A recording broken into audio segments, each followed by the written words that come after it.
Hello and welcome back to Seville. Today I've had a question come in from Planet Blix. By the way, I'm just trying to keep up with my live feeds, 21 live videos in 21 days. And I've had a question come in from Planet Blix, and I thought I'd just sort of share this one with you because I think it's quite an interesting question. By the way, to keep up to date with these 21 tips, be sure to subscribe to my YouTube channel, and that way you won't miss any of the free content I'm going to be giving you over these next 21 days.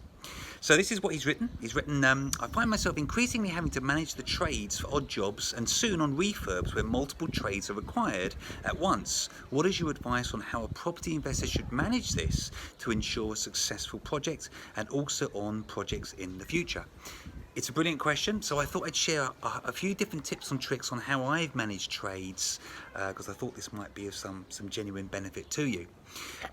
So the first one I wanted to sort of say was, before you even start work on a project, and by the way, I'm going to assume this is actually working on maybe slightly bigger projects, not bigger, but more complete projects. If it's a smaller job that you're doing and you probably just need a handyman or a dedicated plumber or a dedicated electrician or whatever. So let's assume this is a slightly bigger project where you need to kind of bring in a few different trades. That's what I'm going to gear these tips around, if that's okay. So the first thing is, before you even start work, I honestly think that you need to give, let's say, a week of your time just thinking through what you've actually got to do. What do you need to do in the coming weeks as you're actually carrying out the refurbishment? So give that week, give yourself a week before you start bringing in anybody to really sort of plan this out. And you need to put together what's often referred to as a schedule of works. Now, I've seen really sophisticated schedules of works, which is absolutely wonderful if you can do that.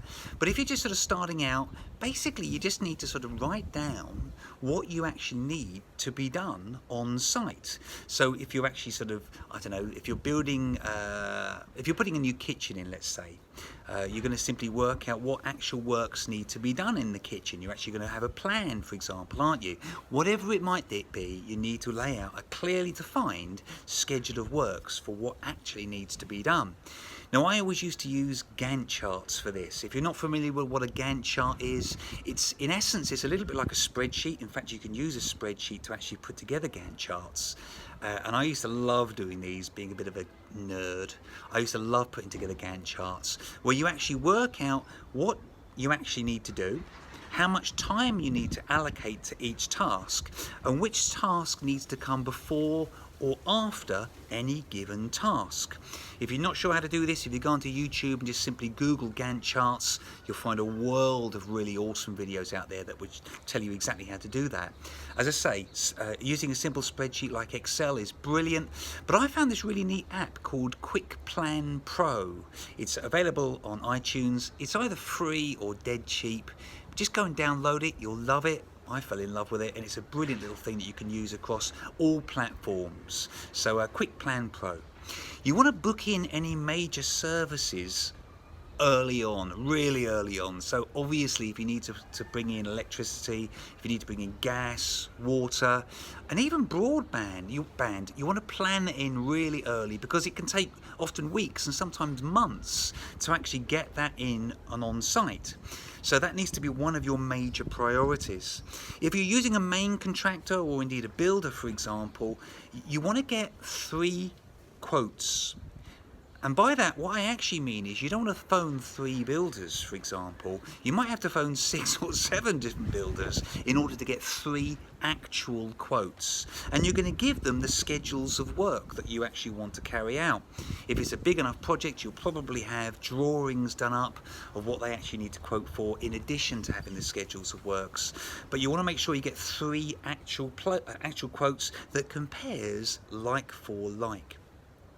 I always used to encourage people to be, this is just me, because I guess I come from a kind of carpentry background. I would always personally be really comfortable being on site, and I realise that is not for everybody. Sweeping up at the end of the day, I would like to make sure that I'm a kind of visible face on site. Now, I know that's absolutely not for everybody, but I kind of think it doesn't do any harm just being on site, maybe towards the end of the day, just sweeping up, just tidying up, having a chat to the trades, making sure they're okay, making sure they've got what they need, especially if you're doing more of the hands-on day-to-day managing. This is a real big one. You never want to upset your trades. I can remember an incident where I upset a plumber, and I wasn't very happy with what he was doing, and I upset him and basically stormed off site. And I had a real struggle to find another person to actually come in and finish off what he'd already started. I think a far better view is to try not to upset your trades, not to criticise too much if you can help it. And obviously if you're using a main contractor or a builder, it's up to them. You need to speak and interact with the builder and obviously get them to actually control those trades themselves. But try not to upset them, because getting another trade to actually come in and finish off what an existing trade has already started is going to be very difficult indeed. But at the same time, I wanted to add my next point, which is don't put up with poor trades. I know that kind of goes against what I've just said, but I did this for years, especially when I had my kitchen company. I used to put up, in some instances, with poor trades. People actually were frustrating. They were irritating, they were annoying. Maybe they did an okay job, but it wasn't the very best of jobs. It wasn't until I started to get a little bit more critical with the people that I was working with that I kind of learned the hard way that there are actually really good people out there. So don't put up with poor trades. If they're consistently letting you down, move on, find someone that's really good. Another big tip for you here is, whenever I used to go out on site in the morning, I always used to buy the guys Subway breakfasts. I think it used to cost me £2 per breakfast, but the amount of goodwill that would generate is astounding. So I think that's a really good tip. Make sure that you kind of go out on site and buy them breakfasts. And the last one that I want to share with you, and I think this is probably the biggest tip of all, if you're struggling to find good trades, a really awesome place to go to find good workers is to ask a local letting agent. So maybe you're actually doing work away from where you're based.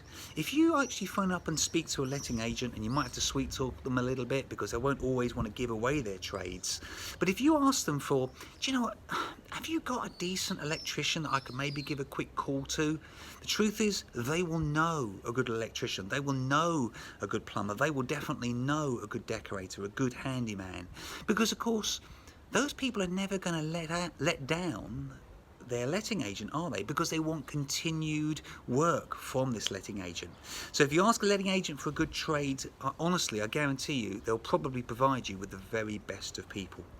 So that's all I wanted to share with you today. Thanks so much for the question, Planet Blix. And if you've enjoyed this video, I'd love it if you can give me a quick thumbs up. That really would help me, if that's okay. And if you've got a question that you'd like me to answer, and I can do so whilst on holiday, i.e. I'm not on holiday, I'm kind of supposed to be working abroad here. But if you've got a question that I can answer, please feel free to kind of comment here, and I'll do my best to address it over these next few days. Thanks ever so much for watching, and I look forward to making another one of these for you tomorrow. Take care, bye for now.